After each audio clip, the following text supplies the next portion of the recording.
Good evening, viewers. This is BBI Channel 1, and we are on the program, Biafra Discourse. I'm Asuchinodu Peters, and you're welcome back again on this live interactive section, where we are going to discuss something very important and crucial to all Biafran people and Biafran enthusiasts. And the question is, how long will it take for Biafran people to gain their independence? Will they ever get their independence? How will it happen? Today we're going to answer these questions tonight, as I'll be joined by some critical stakeholders, I may call them, and the Biafran agitators from the Biafran de facto customary government. They'll be joining me visually, almost every one of them, as we bring about this question, will Biafra ever come? And if it is yes, how will it happen? Because some people are mistaking it to happen by miracle. You know, we are very religious people and we believe in miracle. But will Biafra come miraculously? Well, we are going to find out tonight. We're going to also take a point of departure, Sudan, as a case study. Sudan is an African country that has almost the same, exactly the same case with the Biafran people. But today we have the Sudan as an independent country. We're going to compare and contrast what they did and what Biafran people are not doing, and what could be applied for the Biafran people to gain their independence. You can share this video with your loved ones, and you can also join in live discussion by calling the numbers 0810454533 to be part of this very program. All right, so let us hit the ground running by first of all bringing to you how Sudan got their independence. I'll be right back. As we speak, pro-Russian separatists are trying to secede from Ukraine. The Kurdish regional government is trying to secede from Iraq, and Scotland has a vote scheduled in September that may result in their seceding from the UK. Secession is in the air, and it brings up an important question. If the people of a particular region want to secede, why can't they? There are a lot of ways you could argue this question, but the simplest answer is this. Dissatisfaction in a nation's leaders, its economy, or its government is not enough to secede. You need much more than that. To illustrate this point, let's look at South Sudan and how they successfully seceded from Sudan in 2011. Sudan has a history of conflict between the Muslim majority in the north and the non-Muslim minority in the sub-Saharan south. It was the South that won the right to secede in 2011. They did this by having an established cultural group and region, a history of being institutionally marginalized, an independent representative system of government, and the economic means to establish and protect their new state without bankrupting the other state through secession. Those last points were earned in the Second Sudanese Civil War, which ended in a peace agreement that formally established a representative body for South Sudan. It also created a plan for oil revenue splitting between North and South, and a plan for federal job sharing countrywide. They also needed to prove that there was no better alternative to secession, a point well made by 50+ years of conflicts and all-out war in the region. Even then, meeting just those requirements isn't enough. You still need wide support among your cultural group and region. You need comparable support from the nation you're leaving, and you need support from the international community. Luckily for South Sudan, all of that did fall into place, and on July 9th, 2011, they won their right to secede after a secession referendum was voted on earlier that month. Almost 99% of registered voters in South Sudan voted for secession, and almost 58% of registered voters in the north voted for it as well. Later that month, the UN officially recognized South Sudan as its own nation. That, in a nutshell, is what you need to secede. A clear culture and region, a history of being marginalized, an organized government, a stable economy, no alternate options for peace, and full support from your group, as well as support from the group you're leaving. You also need an endorsement from the international community as a whole.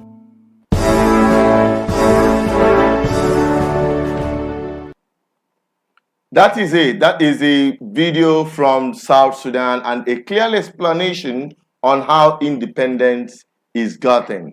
And now joining me, the team of Biafran enthusiasts, Biafran agitators from the Biafra de facto customary government as it is. I'll be bringing them visually through call, and if you want to be part of this discussion, you can call 08104545 to join the conversation right here. Like I've always said and maintained, I also have with me a brother, Udowele, who is also waiting virtually to be joining us via video from South Africa. Now we have some of our people right here already. We have Nonso and Ndubisi already on the program. We're going to get their view quickly, and in case you want to drop your comment, you can drop it on the comment section. Please let it be limited to the discussion we are having tonight. Okay, no side talking or distraction of whatsoever. Let's stick to the discussion for tonight. Let us truly behave like Biafrans. All right. Now, Ndubisi and Enugu, I'll start with you with the question, because that is the most fundamental thing.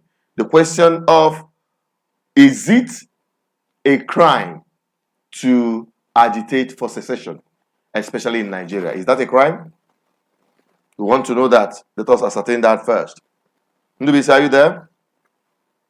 You can unmute yourself. Yes, of course. Of course, I'm here. Is it a crime to agitate for self-determination? Secession, self-determination, or whatever you might call it. With secession. I'm not comfortable. That thing seems to be military word to secede from a country. Well, it's not a crime for one to agitate for self-determination, to either belong within a system or outside a system. So it's not a crime in any standard or in any way. No, I want you to be more specific. The word we use is secession. The word we're using is independence. Whether it sounds like military or whatever, but it's an English word. Secession means independence. To have an outright country separate from us, because self-determination can come in different forms. But we're talking about independence agitation or agitation for secession. Is it a crime, especially in Nigeria? Well, it's a crime because Nigerian constitution made it a crime that for you to succeed, it's a constitutional issue that the constitution has to be amended for such to happen. So if I say I want secession in Nigeria, it becomes a crime. I'm committing a crime. It depends on how. You cannot just agitate. The first question you ask is, how would you agitate? No, I am asking the first one. The one we are dealing with now is the question I ask is agitation for self-determination, as you call it, but we choose to call it agitation for independence or agitation for secession. Is it a crime? That's what we're saying. It's not, but it depends on how you are agitating. Okay, you are talking about it depends on how you are agitating. We are coming to how, yes, but we are talking about the actual agitation. You cannot just agitation doesn't happen in isolation. Okay. You must state how you are agitating. You can't just ask somebody, is it a crime? No. It's not a complete question. Okay, now, if somebody asks you, is it a crime to protest in Nigeria? What would be your answer? If somebody asks me what? Is it a crime to protest in Nigeria? Or let me even borrow your own word. Is it a crime for someone to agitate for self-determination?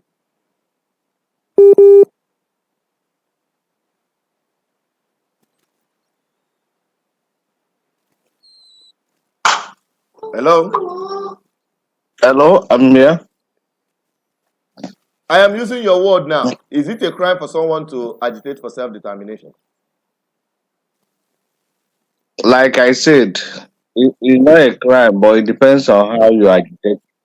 So the same is also applicable to agitation for self-determination, agitation for secession, agitation for independence, all together. They are all in the same page. That it depends on how you're agitating it. But the agitation itself Yeah, is not a crime. You agree with that? it's not a crime. Okay. Okay. I think we've done that. Then let us take Noso's opinion on this. Hello, Noso, are you there?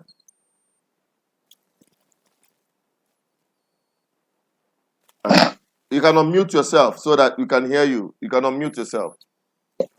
Of course, I'm here with you. Good evening, sir. Good evening, dear friends all over the world.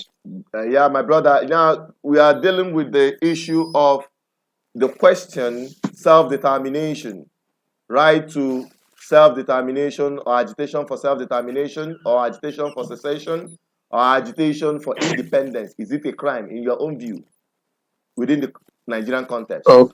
Okay. Thank you so much. I heard when my brother, Cousin DVC, was giving his opinion on this. This is a matter of human rights. So no matter how people look at it, human rights is human rights.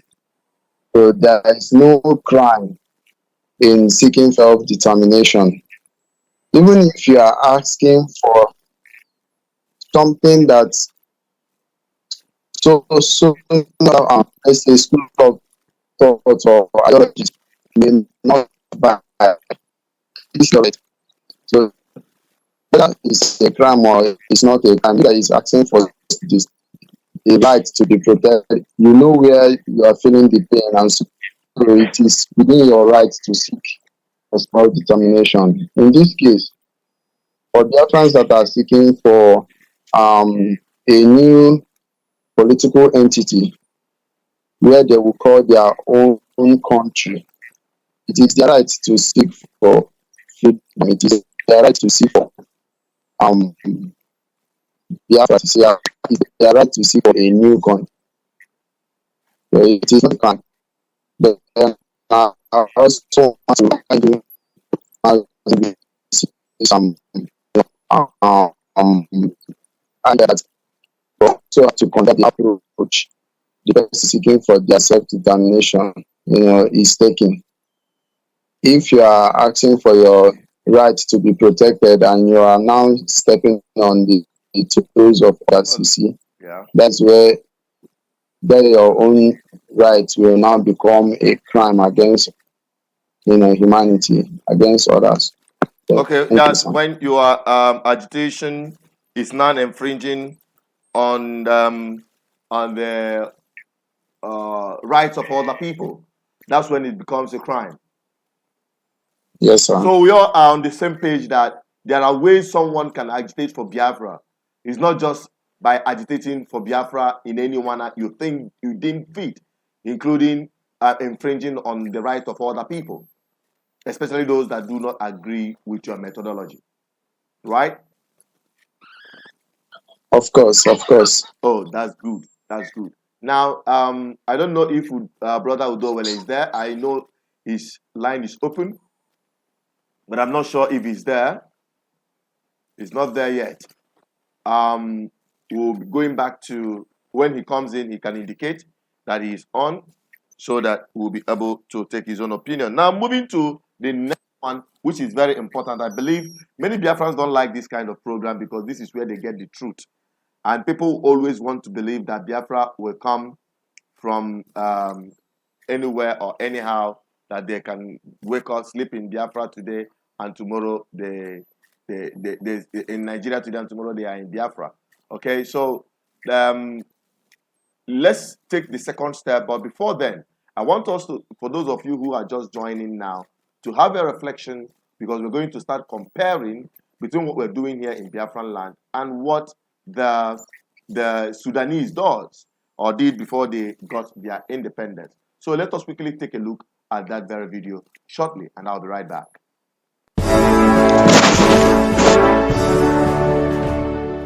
As we speak, pro-Russian separatists are trying to secede from Ukraine. The Kurdish regional government is trying to secede from Iraq, and Scotland has a vote scheduled in September that may result in their seceding from the UK. Secession is in the air, and it brings up an important question. If the people of a particular region want to secede, why can't they? There are a lot of ways you could argue this question, but the simplest answer is this. Dissatisfaction in a nation's leaders, its economy, or its government is not enough to secede. You need much more than that. To illustrate this point, let's look at South Sudan and how they successfully seceded from Sudan in 2011. Sudan has a history of conflict between the Muslim majority in the north and the non-Muslim minority in the sub-Saharan south. It was the South that won the right to secede in 2011. They did this by having an established cultural group and region, a history of being institutionally marginalized, an independent representative system of government, and the economic means to establish and protect their new state without bankrupting the other state through secession. Those last points were earned in the Second Sudanese Civil War, which ended in a peace agreement that formally established a representative body for South Sudan. It also created a plan for oil revenue splitting between North and South, and a plan for federal job sharing countrywide. They also needed to prove that there was no better alternative to secession, a point well made by 50-plus years of conflicts and all-out war in the region. Even then, meeting just those requirements isn't enough. You still need wide support among your cultural group and region. You need comparable support from the nation you're leaving, and you need support from the international community. Luckily for South Sudan, all of that did fall into place, and on July 9, 2011, they won their right to secede after a secession referendum was voted on earlier that month. Almost 99% of registered voters in South Sudan voted for secession, and almost 58% of registered voters in the north voted for it as well. Later that month, the UN officially recognized South Sudan as its own nation. That, in a nutshell, is what you need to secede.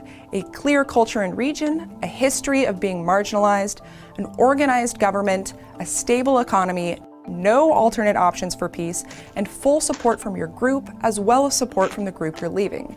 You also need an endorsement from the international community as a whole.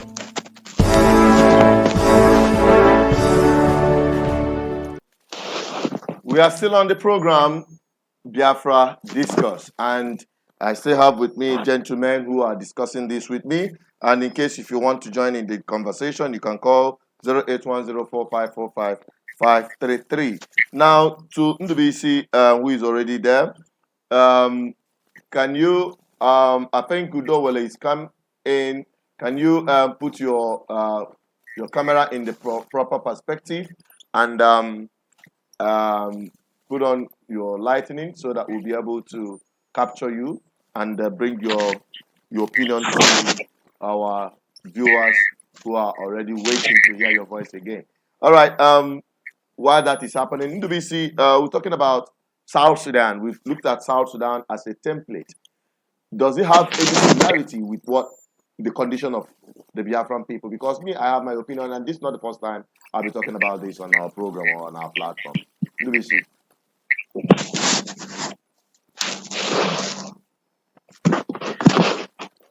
Unmute yourself. Go on. Go on, WBC. Okay, yeah, actually do. Sorry, I was not opportune to watch that video. But however, I know the story of South Sudan. I know their story of how they got their independence. I think about the same period, they fought civil war over the years. And for more than 20 years, I think the war lasted for more than 20 years. But at the end of the day, they went back to drawing board, to a conference room, roundtable discussion. And the leaders of the agitating group, agitators, went into political struggle. So at the end of the day, the leader got to the position of prime minister. So that was how they got the sympathy of the world community.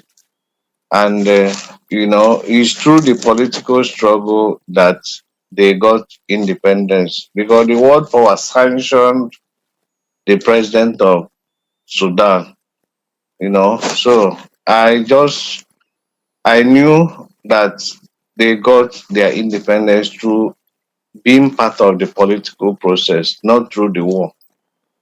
So Okay. that's much I think I can say. Okay. From the story of the South Sudan, you got it partially about getting involved with the political struggle, but more of it came as a result of their political participation after there had been a long war and battle of the southern part of Sudan, talking about the marginalization, talking about the exclusion, talking about the exploitation of their resources without allowing them to be in control of their lives. So after several years of war, they adopted a political process in which they were able to gain a kind of understanding and power sharing between the North and the South. And also they got what Nigerians who are agitating for what we call restructuring, where they had power to control their resources to a large extent. And through that, they were able to also reach out to nations of the world through diplomatic means to get their sympathy and endorsement, as enumerated by the short video we just watched. Now, when we talk about the Biafran people in this context, how do they fit in? Are they marginalized? Have they been excluded from the scheme of things in Nigeria?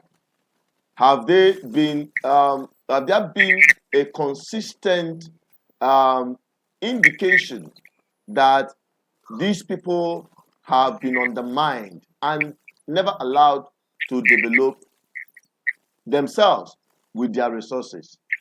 So, if these answers are put forward and answered rightly, then the next thing is, what would they do within the Nigerian context? Some people may say, oh, restructuring is the best way to go about it, whereby Biafran people will be able or allowed to have control of their territory. Talking about the territory today, people might even, in fact, having a defined boundaries, because we are even mistaking that. That is one thing some Biafran people are not putting into consideration. Defined boundary, because that is what exactly they did. What territory, which area are you claiming to be Biafra territory? Today we have so many parts of the old eastern region in Nigeria, which is now balkanized into different geopolitical zones. And the people carved into different geopolitical entities in Nigeria. So if you're saying, oh, the Southeast, are the Southeast the Biafra territory? Are you talking about what about the South and those who are carved in the North Central? And some people will say, oh, who actually are Biafrans? Have we really defined it? Or are we talking about Igbo nation? Even in Igbo nation today, it is not still yet within the geographical space of the Southeast. You have the Igbo nation, even in the North Central, in the South, and all of that. So now, the big question is, have we actually defined who Biafrans are in these contemporary Nigerians? And who actually would want to go with Biafra? These are part of the questions we have to put forward, and the argument you have to put forward, because independence agitation is not this thing that we are seeing in our territory, especially when our people are borrowing the wrongest, if there is any word like that, the wrongest approach from southern Cameroon, the Ambazonians. That is the example they are looking out for to fight guerrilla war, that after that, the Biafra will come. I don't think that is obtainable in this current 21st century. But some other people will argue that, oh no, Nigeria, Africa does not understand that language. But South Sudan did it, and they got their independence after fighting for several years. So even fighting in an organized manner, not the one that we are seeing today. But nevertheless, we are looking at these things and putting the consideration. Now we have Udo already seated. Hello, my brother. Good evening, and you're welcome to the program on Biafra Discourse.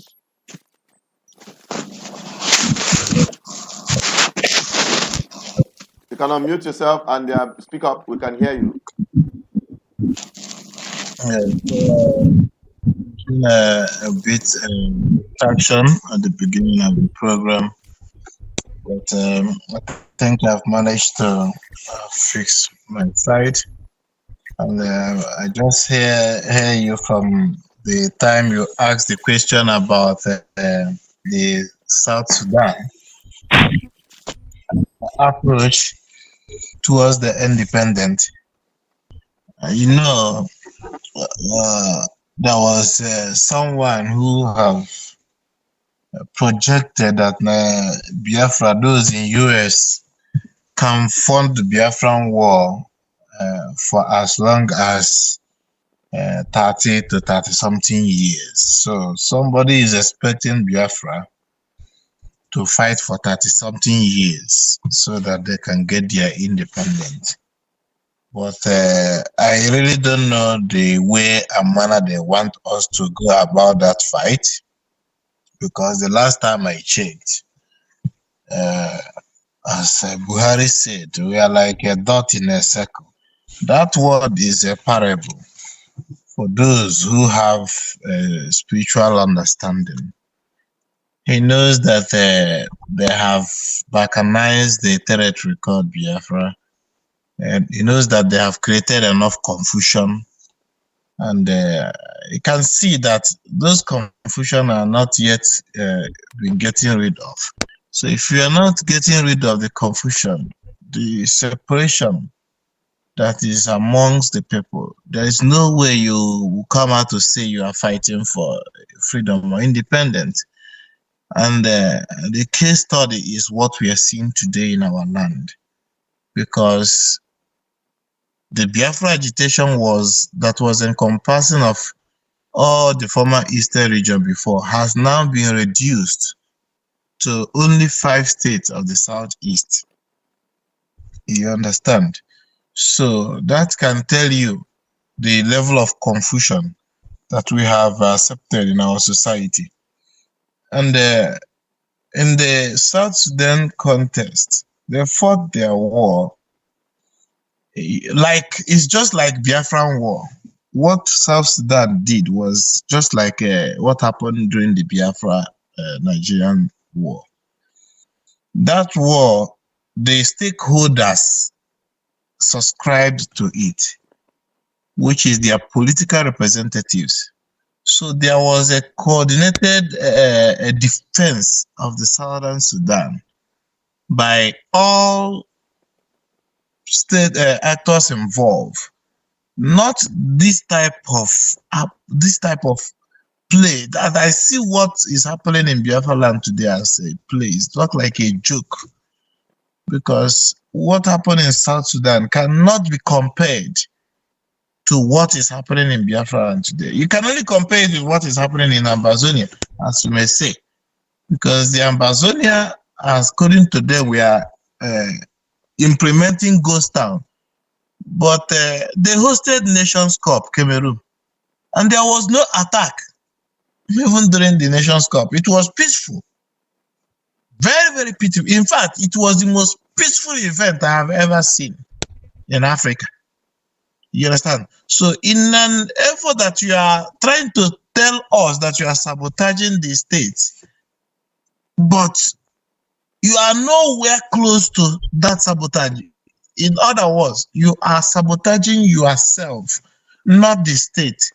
You see, because assuming that Biafra was able to cut down oil production of Nigeria, maybe people will be asking what is going on. But from what I checked, I think some of our political representatives who are even talking about this sit-at-home of a thing is because they were thinking, they are afraid that if the people realize that this approach they are pursuing is not the right approach, that they may be in danger. That is why they are trying to do some cover-up. Let it not be as if they are just ignoring it because it doesn't affect them. Because the fact is that it does not affect them. It's only affecting ordinary people. So we should not compare our situation with South Sudan. South Sudan is going together. They are united in their approach from the beginning till today. You understand? And Biafra has enjoyed enough division ever seen. I don't know if it has been seen in Africa before, because even in a state, there is division. In a state, among the 5 states in Biafra land, in Southeast today, there is still division in the states among the rank and files of these criminals. So how do you compare it with South Sudan? It's not there's no comparative there. Thank you. All right. You actually answered this very enumerated this in a very clear manner. And I don't know, Ndubisi and Enugu, those of them who are joining us from the audio flank. Nonso, are you there? If you're there, we need to get your own opinion on what Udowele just said.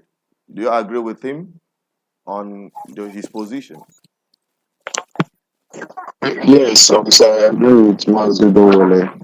The case of Biafra cannot be compared to what happened in Sudan.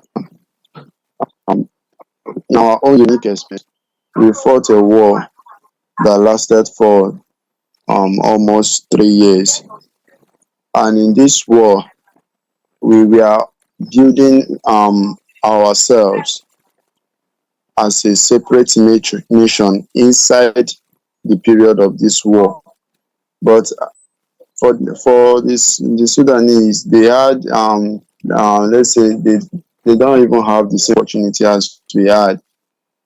But the problem is that we were silenced by people that we looked for their assistance, their help.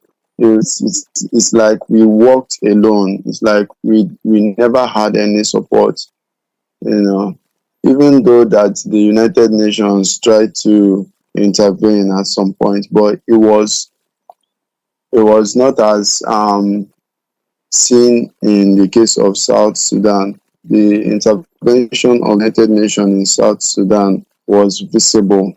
Everybody knew that the world was coming for their rescue. But for us, it was an annihilation. They wanted to wipe us out. So what is going on today in Biafra land is still a repetition of what happened in the Biafra world. This one is just a tip of an iceberg. Now, everybody is keeping it because they feel like it doesn't concern them. But now the serious problem is that what we are doing now is self-defeating. We are the one, according to what our brother Mazudowole said, we are the one doing ourselves now, because we are doing the policies we are following now, which is a campaign violence, is not in line with the provisions of the United Nations for self-determination. So it is self-defeating to actually carry out violent enforcement of sit-out and so many other criminal activities in guise to seeking for self-determination. So South Sudan is a separate case from what we are experiencing in Nigeria. And also, it is also important to highlight what Mazudowele said, that the federal government is using this opportunity provided for them by these people carrying out this violence plan. The game they are using against us is focus. They want the world to see that we are not serious. They want the world to see that we are not organized. They want the world to see that we don't have clarity of purpose, we are misguided. They want the world to see us in the bad light. So this opportunity has them to further disintegrate Biafra into different psychologically different entities. It is very, very impossible for you to see a willing Biafran from the coastal region identify himself or herself, Biafra. I think in the past, people like Asari Dokubo, even the ones that actually fought the war at the time, there are people like Achuzie who are part of this current dispensation of Biafra agitation through the due process of law. I can vividly remember their role and people from the Niger Delta, but something went wrong. I think the issue of trust became a problem, yes, and confusion, because like you rightly pointed out, and Udo will also rightly pointed out that the division, the confusion in the struggle is so much. And I was discussing with someone, and I was like telling the person that even in all, yet check any pan-Igbo organization, including Biafra organization that do not have factions, every one of them have broken down into different fragments. And I can remember, and I believe Ndubisi can attest to that, when Ikedife, in one of the meetings in those days, said that Igbos and Biafrans as a whole behave like crabs. They behave like crabs in a pot. That when you put them on the fire, none of them, even while the pot is open, cannot crawl out. Why? Because they will all be dragging themselves down. And at the end of the day, all of them will perish. That is the situation we have today. The confusion there is that there is an identity crisis, and we have not been able to manage it. Exactly. This is the problem we are facing, even inside the Igbo nation, Igbo Biafra nation. You understand that we have identity crisis amongst ourselves. The people of Anyoma and Delta states, they are looking for a way. They are struggling to identify themselves as Igbo. Our Igbo people in other parts of the South, like in the coastal region of Biafra land, the River State side, they also find it very difficult to identify themselves as Igbo. In talk of identifying as Biafrans, you see, identity crisis is one of the existence as a people. So we need to also look out at a way of addressing this area, calling for unity amongst ourselves, this inner dialogue and negotiation happening so that we now have a united front to push for a better. Okay, let me bring in Udowere on this issue. Udowere, now looking at the situation as we have it today, what possible way do you think should be the way forward? Because we cannot conclude this program without providing solution. A lot of our people are confused. A lot of our people want to get information as to what to do. You see them asking questions at all times. What do you think should be the way forward as it is today? Well, thank you very much once again. You see, preferring solution or way forward to this is, I can perceive them, one of the most difficult tasks ahead, because the only way forward is for us to accept the truth and face this reality. Like what happened to UK during the Second World War. The then Prime Minister called 48 hours elders meeting to discuss how to deal with the issue of Hitler. And the only problem they have at that time is that they are faced with war, and they cannot surrender, because if they surrender, they might end up being slaves.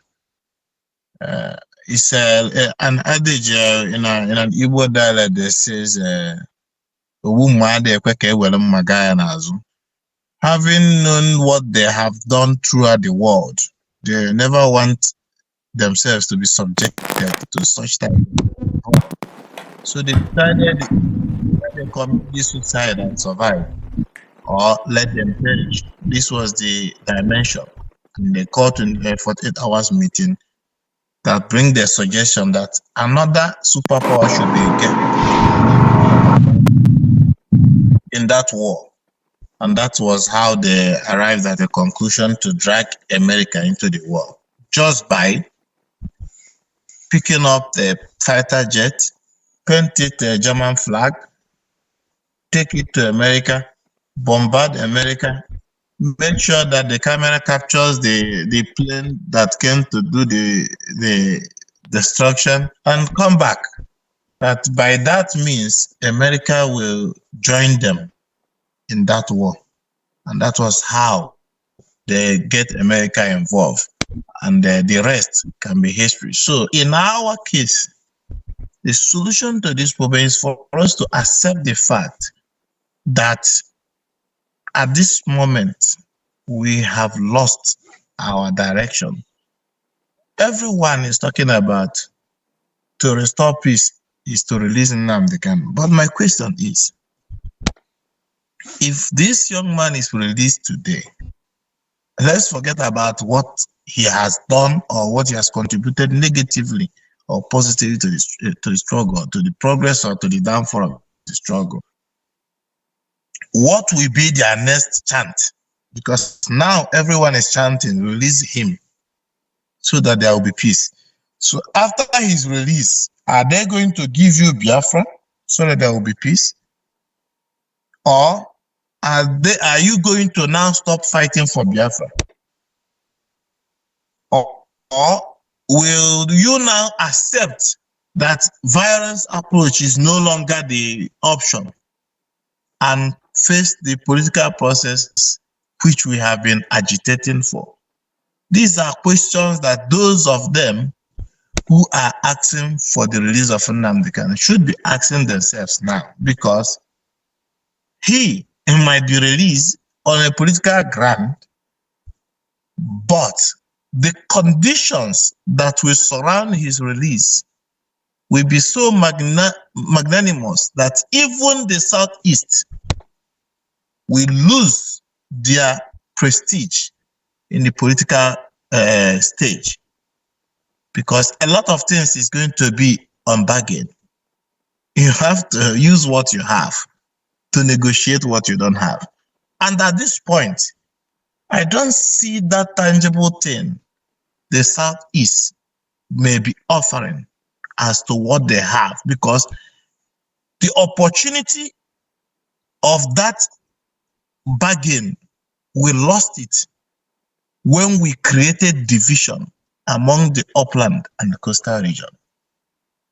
If we have been united and it get to this stage, remember what happened during the first arrest. Everyone gets involved. But in this second arrest, because of someone's selfishness, everybody do what? They camped. He was alone.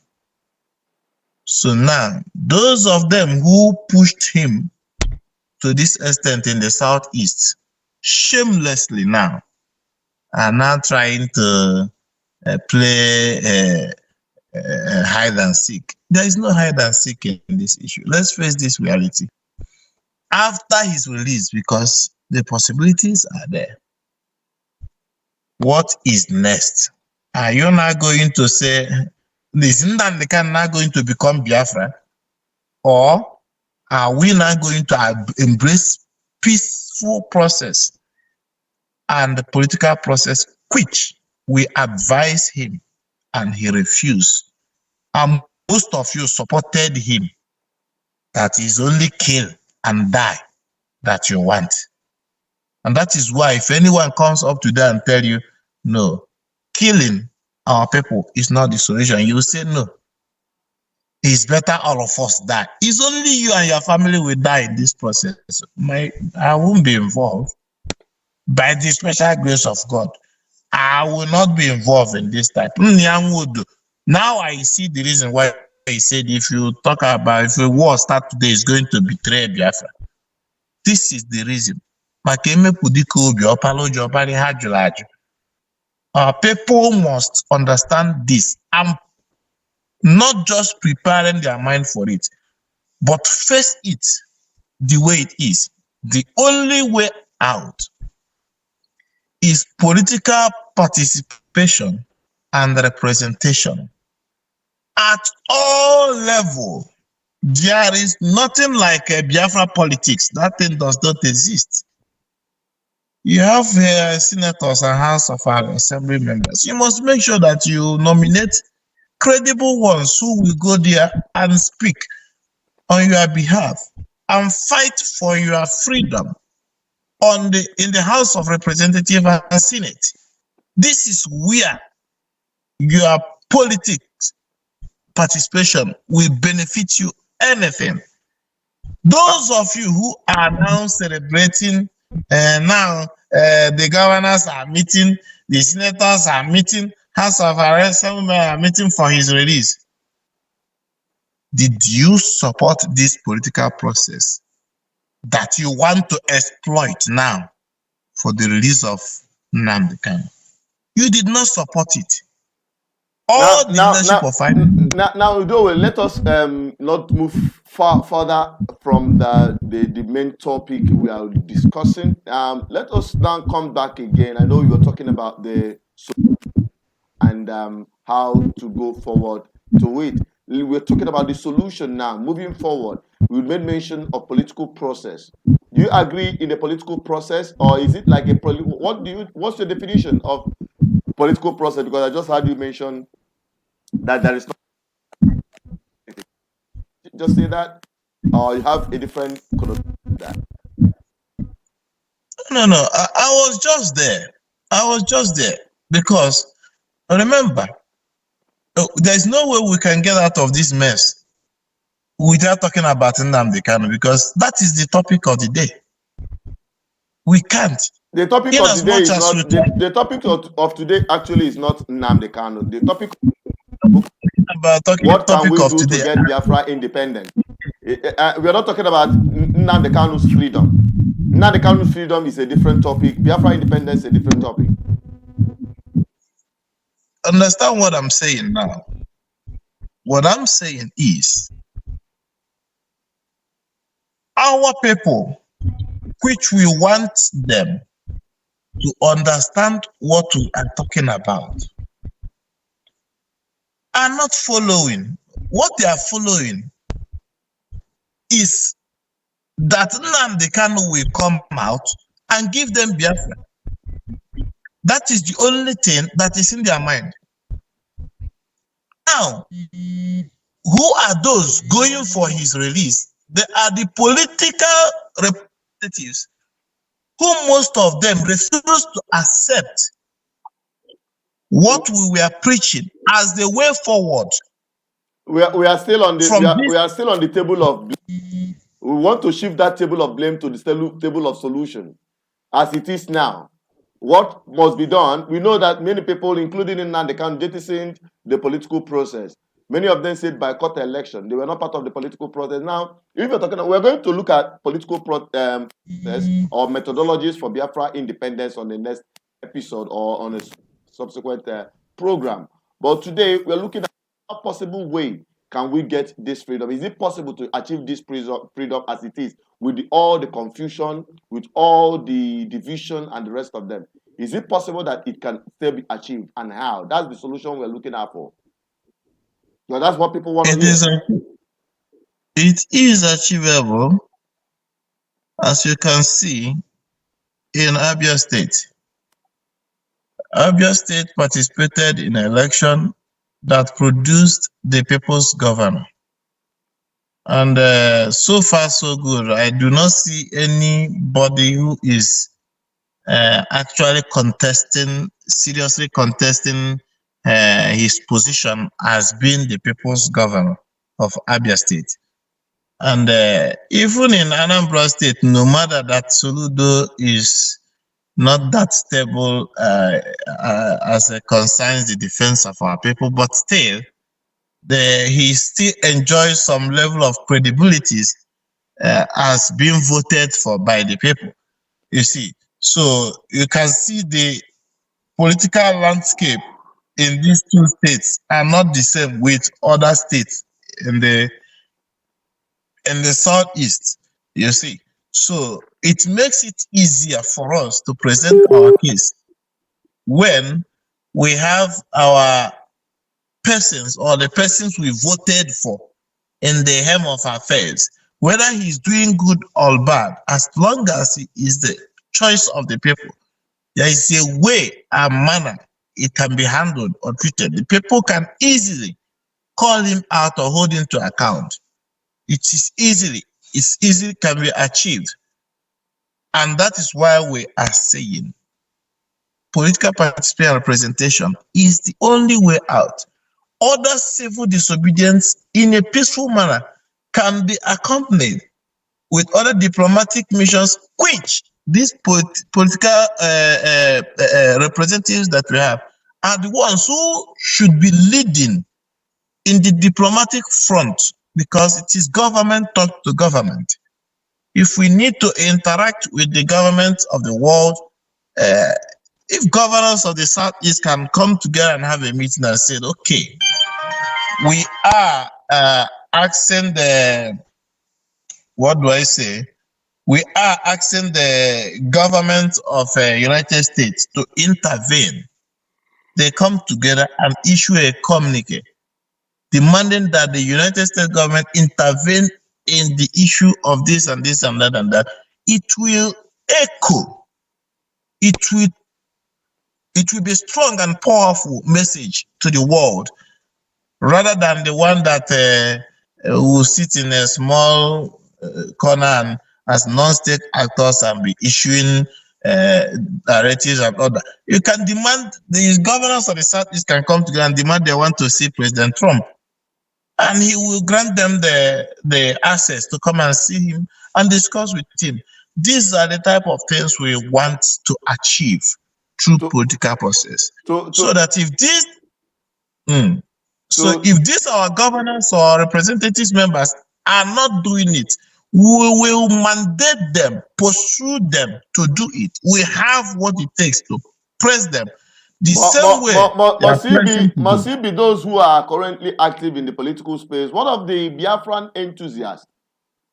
What is wrong? Does it mean that those who are agitating for Biafra do not have the capacity or the credibility to run for offices as Biafrans and as Nigerian citizens?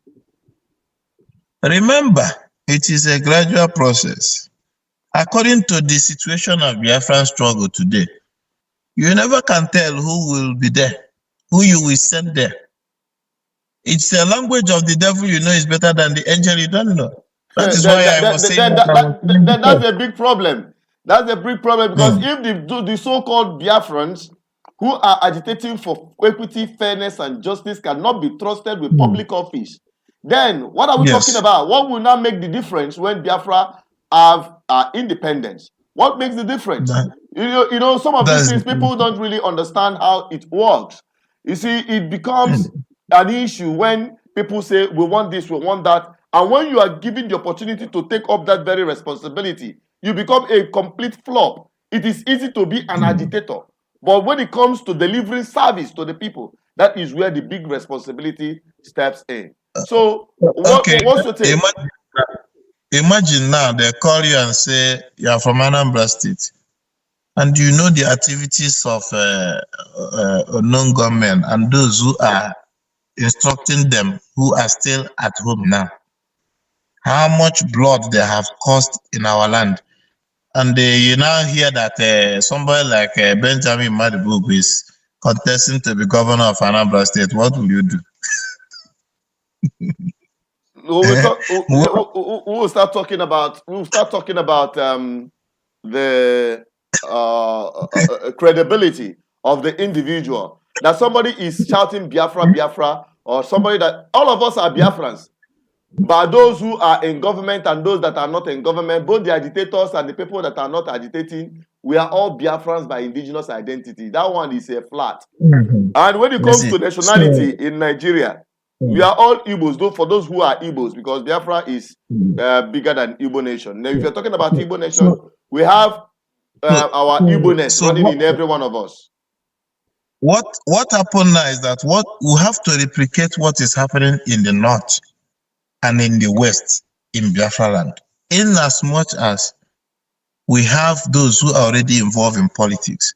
some of our people who are agitating will still join them.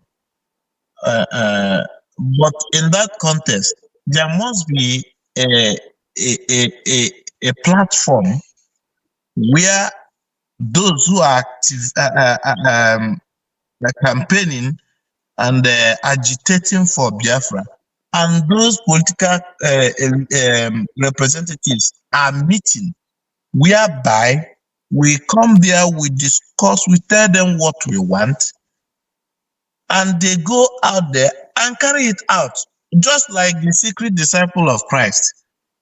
They go at night and they discuss with Christ.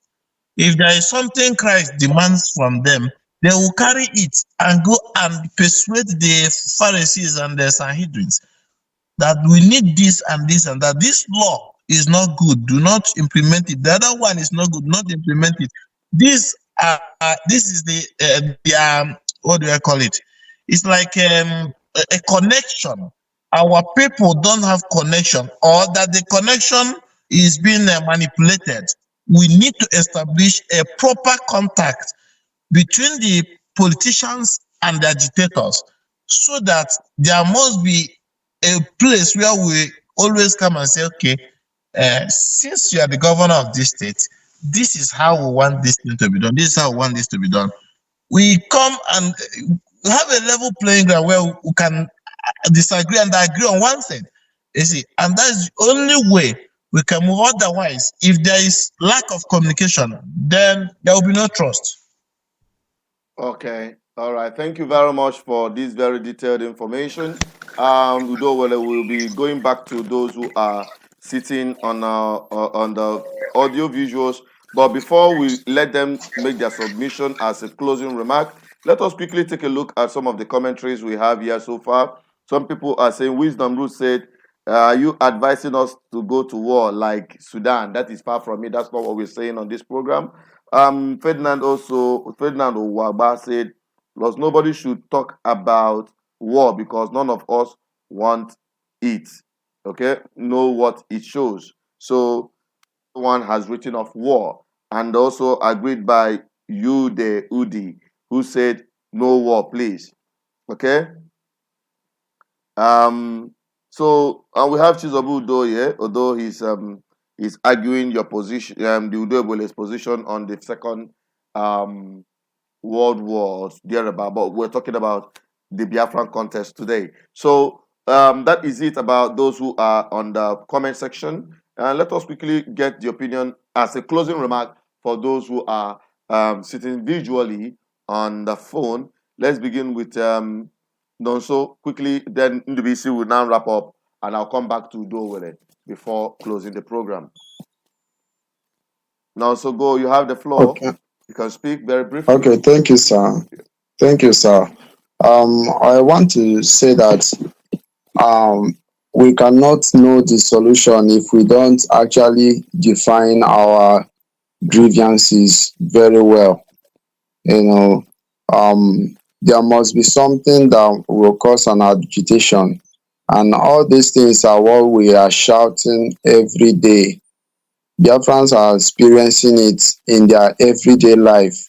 So we have to understand that we have common interests, whether you are from the coastal region or you are in the Igbo extraction of Biafra.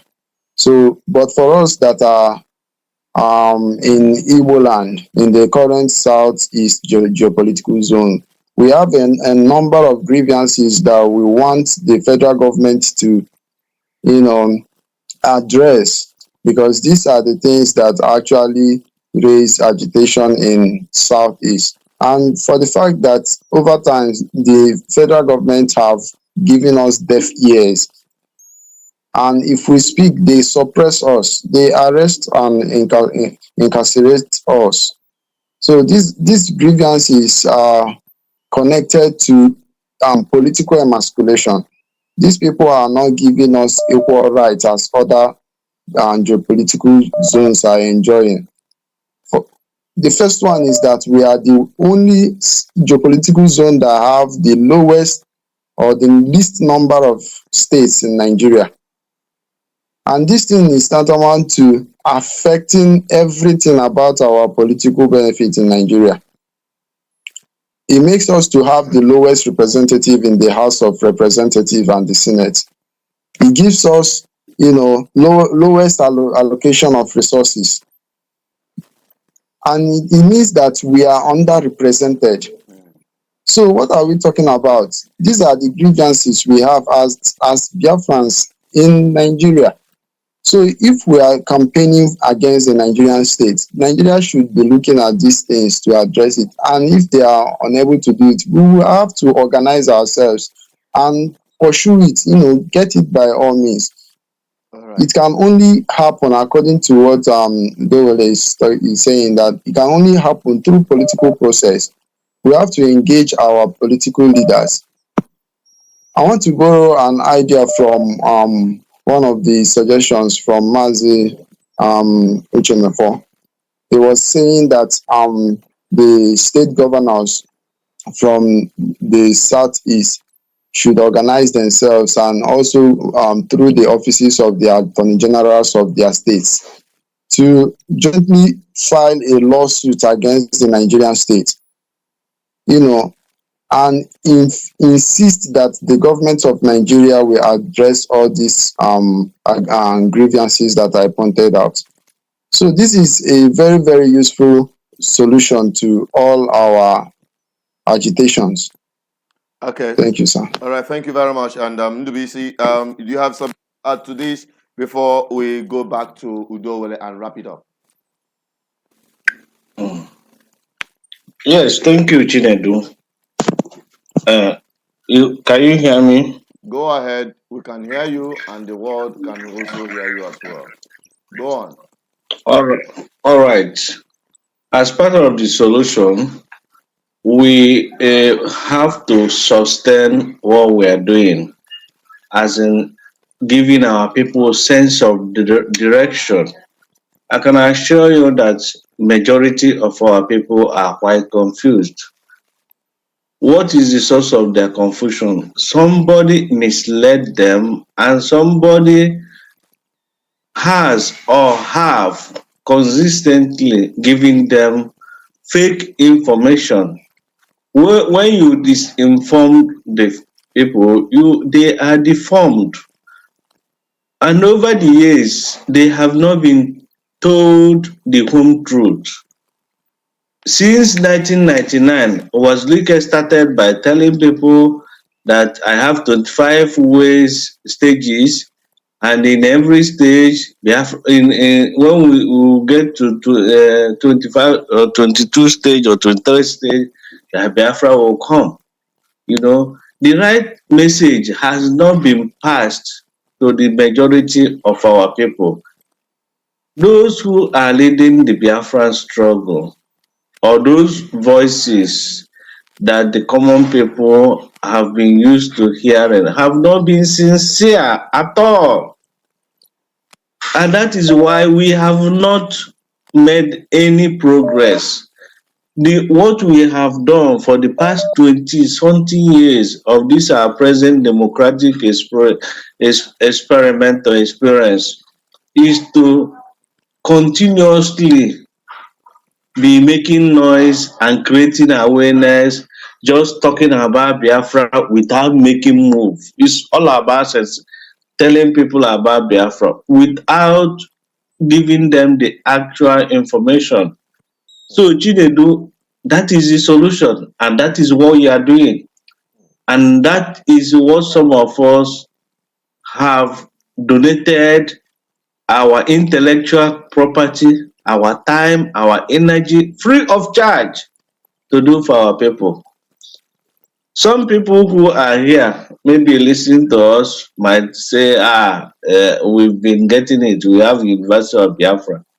Seriously, we have been blaming Nigeria, but Nigeria is not our problem. Our problem is for us to organize ourselves, to carry our people along towards the right direction. And what is that right direction? First, Biafra as identity. We have gotten it. Chinedu, me and you knew years ago when we went to court with Biafran elders, Achuzia, Ikedifa, we go to court. The judge of Nigeria asked Nigerian lawyer, who is a senior advocate of Nigeria, a son, whether he has any issue with one of the prayers that Biafran side brought forward to court. Is there anything wrong with a people in Nigeria calling themselves Biafrans? Chinedu, are you not in court that Of day? course I am. I was there.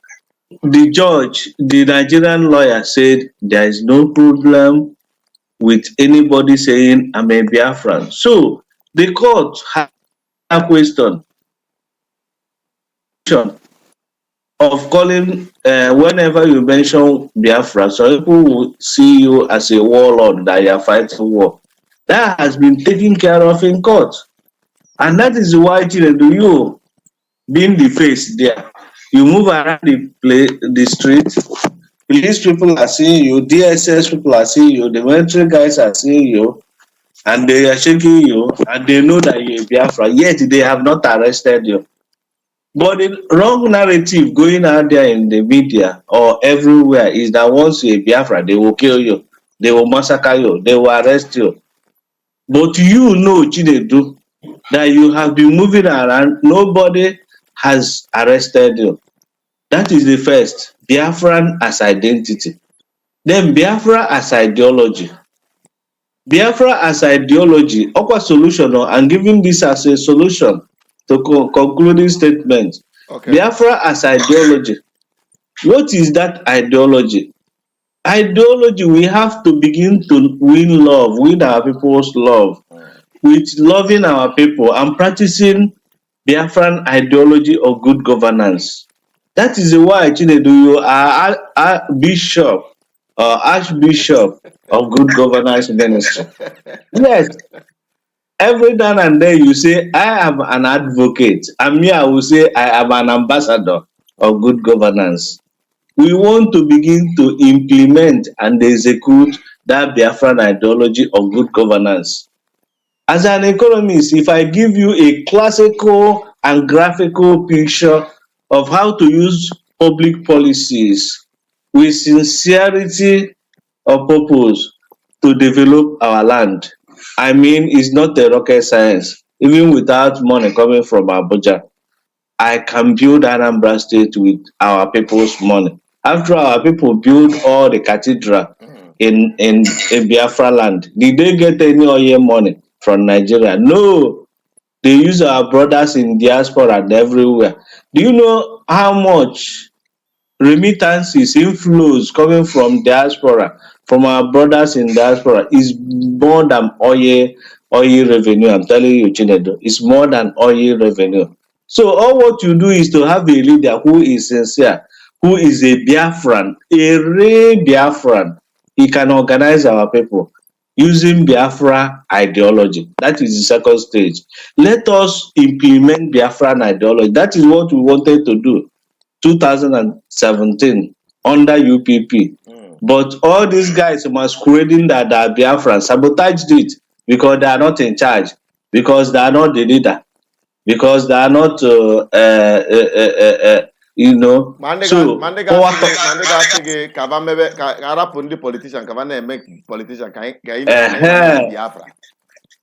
so power tussle, this thing equal equal crowds, even though the person is doing the right thing and the person is representing public interest, why not encourage him and say, go and do it, because everybody will benefit? That is the second stage which we will have to do and convince the rest of the world that we mean business. That is Biafra ideology. Then the third one, which is Biafra as a territory, is not now. Maybe we can't get it now. Maybe our children will get it. Because Biafra as a territory. For the circumstances that might follow.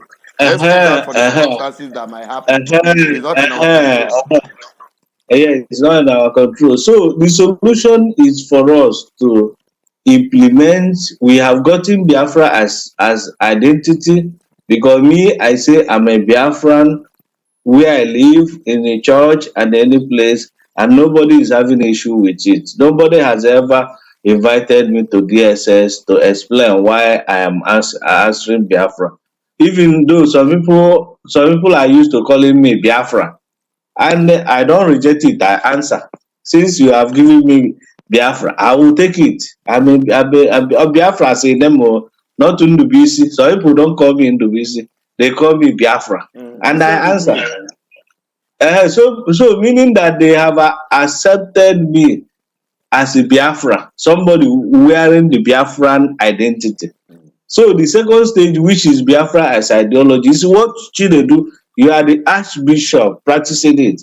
Biafra as a good governance. Let's practice it. And if anybody in Anambra State or any place we've gone can call us on this phone or send message to say that we are deceiving people, that what we are saying is not what we are practicing. This is an open platform. Let the person come forward to say it. We have blessed so many souls. We have, in fact, attracted funding up to 5 million naira to people who are sick. We have given people, even a woman whom the husband has sacked because the woman gave birth to 3 daughters. We have attracted money that restored the woman's life. We have paid school fees to many people just because of our platform, good governance. So that is what will unite our people. And going forward, if we can do that well, people will beg us. It's not us that will beg the people. People will beg us to please go to government and practice the Biafran ideology. I rest my case, Chinedu. Thank you so Thank you much. very much. And the third phase, we'll talk about it maybe when we talk about the ideologies of Biafra, or the perspective of Biafra as an ideology, as an identity, and as a territory. All right. Thank you very much, gentlemen, for joining us. And we're going to be going to Udo Were to give us his own position on this thing. Thank you very much. A quick one. It's not gonna go. I don't know. Gonna go quite Cambodia. I think and the BC have said it all. And if our people have ear, they should listen. I have always said it in any of my programs. I say charity begins at home. The government of Nigeria is not doing it well. Show it by example so that we can get out of this mess and be useful for ourselves. You don't have to do the same thing the government of Nigeria are doing in order for us to survive and be free. No. Show it by example, by loving and caring for that life. Mando, the beauty of life. Practice that beauty of life and make sure.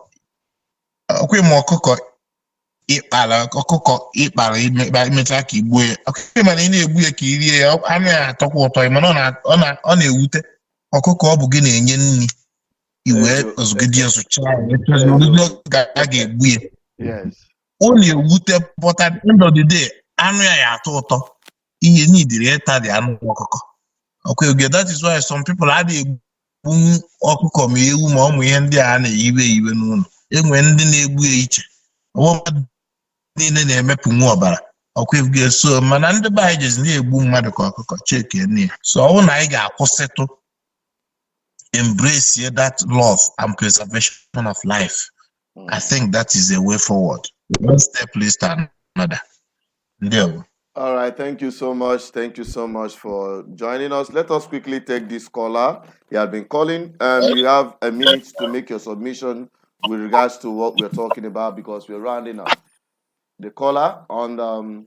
Hello? Yeah, go on the caller on the phone. You know what we're talking about. You can go straight to the point of discussion and make your submission within a minute because we are wrapping up already. It's 9:30. Okay, thank you very much. The topic is way to Biafra restoration. Am I correct? Yeah. Okay, okay, okay. And My name is Chinyere. we are using Sudan as a point of our reference. Don't allow me to talk. You have to domesticate an argument. Forget about Sudan. Now we are talking about Nigeria. Nigeria is different from Sudan, okay? Let's talk about our country. Let's domesticate our argument. My name is Chinyere Ezog, the income writer and the messenger of the message of the caucus. Straight to your point, you see, Biafra as a territory that you're talking about is realizable, and the time for it is now. You want the solution? I'm going to give you the solution. And give me the chance. You talk about political participation and all that, which have been linked part all this while. Pope Uzodinma is an example of political participation you're talking about. You work out? Tinubu himself now is an example of the political participation. P2B is an example of the political participation. Did he emerge, even though it was said that he won? Was he given a chance? So now, to my point, let me tell you one thing. What is withholding the Biafra as a territory is because there are issues, there are things that are covering the Biafra as a territory. It is on the ground. And you cannot be able to get the Biafra as a territory unless you remove those coverings. When a tree falls upon a tree, you remove the last tree. You can't get Biafra that is the third tree underneath without removing the first and second tree on top. When you were hosting me on this program, I told you that there are two major Trojan horses that must be vacated, before Biafra will come. If I go to them, like if Anyoba was canvassing for Nnamdi Kalu's release and all that. Let me come to that. Now, you as an ordinary person, you have lived abroad, for instance, for a long time. Can you, as an ordinary citizen, stay in a foreign land and do what Simon Epa is doing, and the host country will allow it to happen if they are not involved in what is happening? IPOB under Nnamdi Kalu claimed that they went to Finland on a 1 million march. That even when they were seeking for permit, the people were afraid, the security were afraid. Why are you bringing 1 million people into Finland and all that? That it was too much. And yet, after their so-called petition and all that submitted and all that, what happened? Instead of things getting less, it gets high. And there was nothing from the people they said they submitted the petition for and all that. That tells you a story. You know why I'm telling this? America went to Afghanistan in 2001. They went there in self-defense. They said the Taliban provided a safe haven for Bin Laden to perfect Islam and attack them. That was what the American government said. And you see the devastation that happened in Afghanistan and all that. You see how many hundreds of millions and millions of people that died and all that. So then when they said, then America have been very privy to what is happening in Nigeria. And then at this time is directly doing what? Sponsoring terrible terrorism that are killing people in millions, in hundreds of thousands in our land. Now, imagine our people, my interest in Biafra, my interest in the Asanibo man is because I have no other home. My father has begun that place for me, and it's my entitlement that it will go back to our next generation.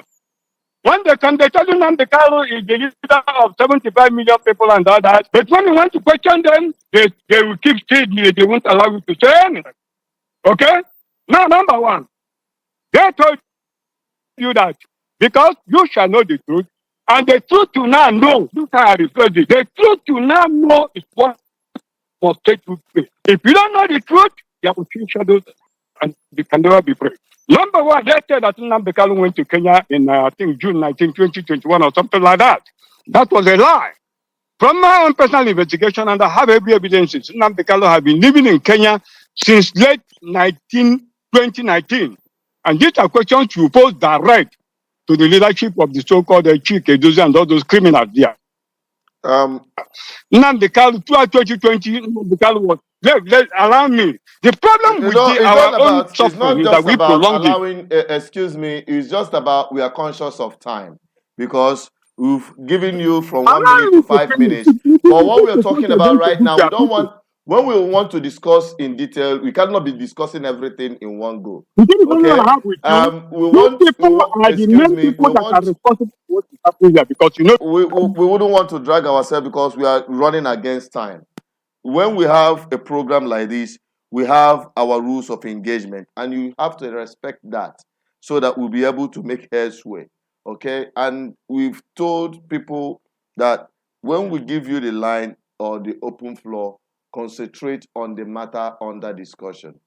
Okay, even at some point you might digress, but at least make sure you always find your way back so that we find solution. The most important thing here is to just about talking and showing others that you know better than them and the rest of them. The ultimate goal on this discussion is to find solution, not just to blame people or to point accusing finger, this person did it right, this person got it wrong, and the rest of them. We want to find solution and the headway. And our people need direction. So, and a multitude of opinion coming on this platform will be able to fashion a way out of this whole quagmire. Now, that is where we'll be wrapping it up. And finally, before I go off, let me quickly bring in my brother Udo Wele to give his closing remark in just about a minute so that we'll wrap it up from everything that you've had today.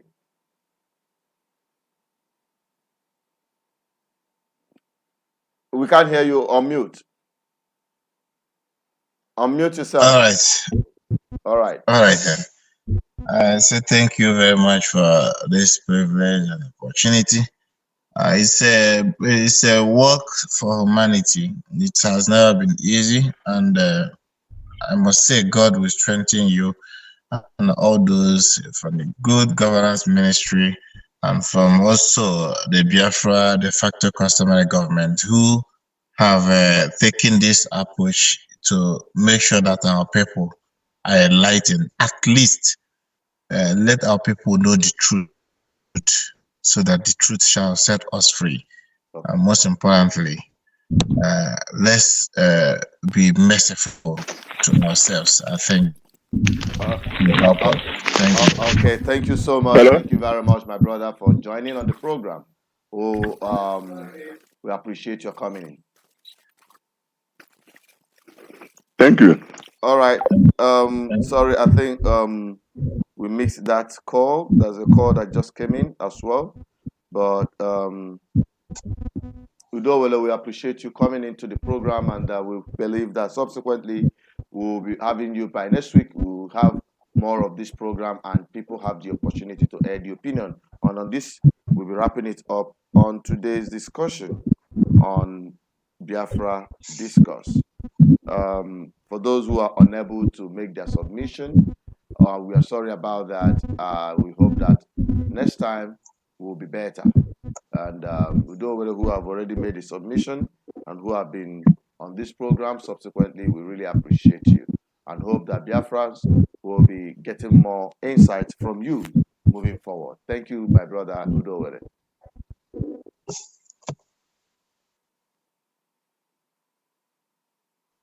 Okay, I think we couldn't hear him, but I believe he had us. All right, on that, we closing on that note.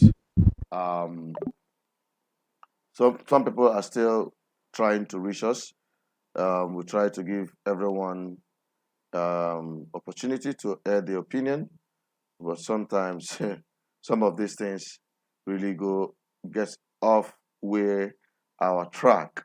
Okay, we actually wanted to bring in some other people who have called in, but we couldn't get them. So on that, please make sure you continue supporting our effort. We continue supporting what we're doing. You continue reaching out to every other one. Let the spirit of Biafra be in you. The spirit of equity, fairness, and justice. Anything you're doing outside this, you're not a Biafran and you don't represent what Biafra truly represent. And on this note, we're saying, may God continue to bless us. May God continue to keep us, the Biafran enthusiast. May God continue to uphold our belief and also continue being the ambassadors for Biafra and the Biafran ideology. On this note, I come your way on Biafra Discourse.